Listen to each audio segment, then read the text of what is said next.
if you just woke up, the most wanted man in the world, Osama bin Laden, is dead. His body is in U.S. custody. The president made the announcement a little earlier this evening. Right now, we've got a terror expert. You've seen him a number of times here on Channel 9. Neil Livingston is on the phone. Neil, don't know what part of the country or the world you're in right now, but if you will, react to this incredible news for us. Well, this is a great victory for the United States, Bruce. It's closure for all the families and victims of 9/11. While Osama bin Laden was not an operational leader during the past 10 years, he was hunkered down for most of that time in hiding. He was the very figure, if you will, the embodiment of the attacks on 9/11, the attacks on our embassies in East Africa, the attacks on the USS Cole.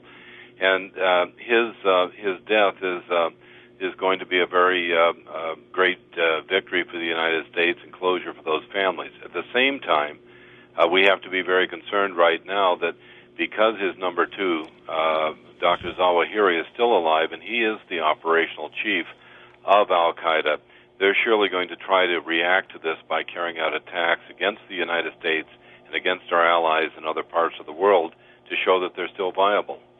Neil, give us some more information about the operation. If you don't know the specifics, talk to us generally about how this kind of operation is carried out and the danger that surrounds this kind of task. Well, Bruce, the really surprising thing about this is that initially the report suggested that he had been killed in a bombing attack, or we assume by a predator.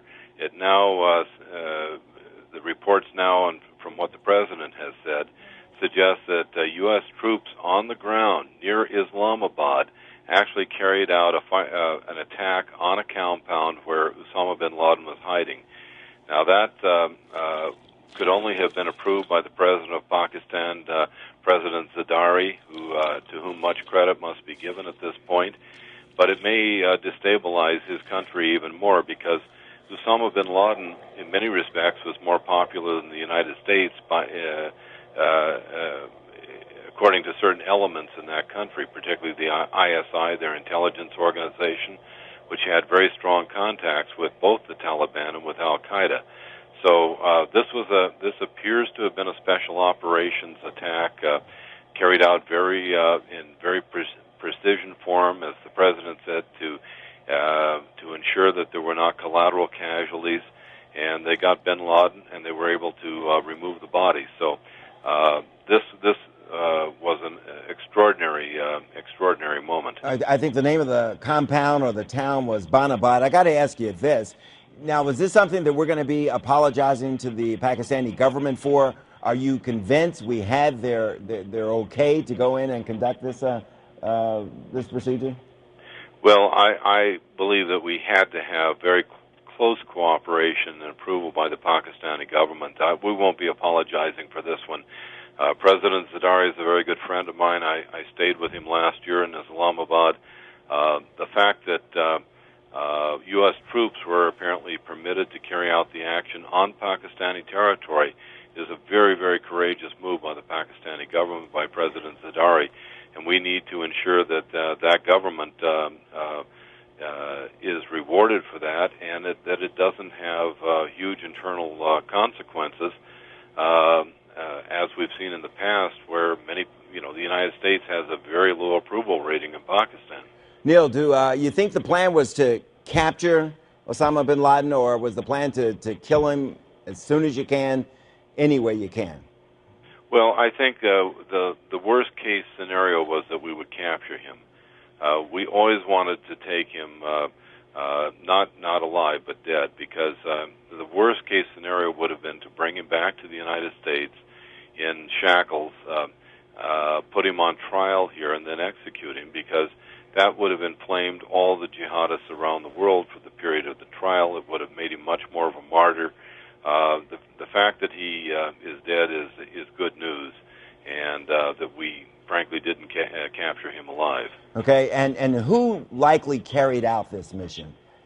Well, I would assume it was probably U.S. military, perhaps elements of Delta Force, other special operations units who do this for a living. This is the kind of operation that calls for very elite troops who are what we call door knocker downers, people who would attack a compound like this, breach the doors, go inside, take out all the opposition, and make sure that they got bin Laden and that they recovered the body. So this shows once again the extraordinary military capabilities that we have in this country. Neil, just one more question. I'm going to assume we never got off point on this, that we never took time off, that this was always a top priority. Obviously, with the Bush administration, and the president just underscored tonight, it was his highest priority. We never stopped going after Osama bin Laden, right?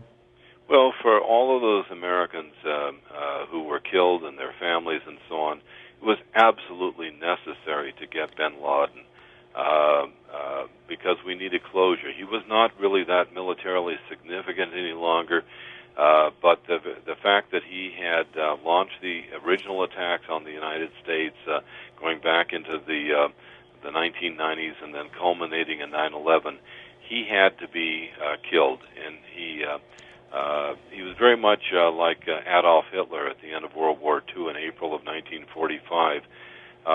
Hitler had to be eliminated because so many Americans had suffered, so many people from other parts of the world had died and in concentration camps and so on. Right. Bin Laden was very much the same kind of figure. It was necessary to kill him, and ultimately that's closure. And I think that was the great regret of President Bush. This didn't happen on his watch, and it's a great victory for President Obama. Yeah, I think you're right. Neil Livingston, as always, thank you very much.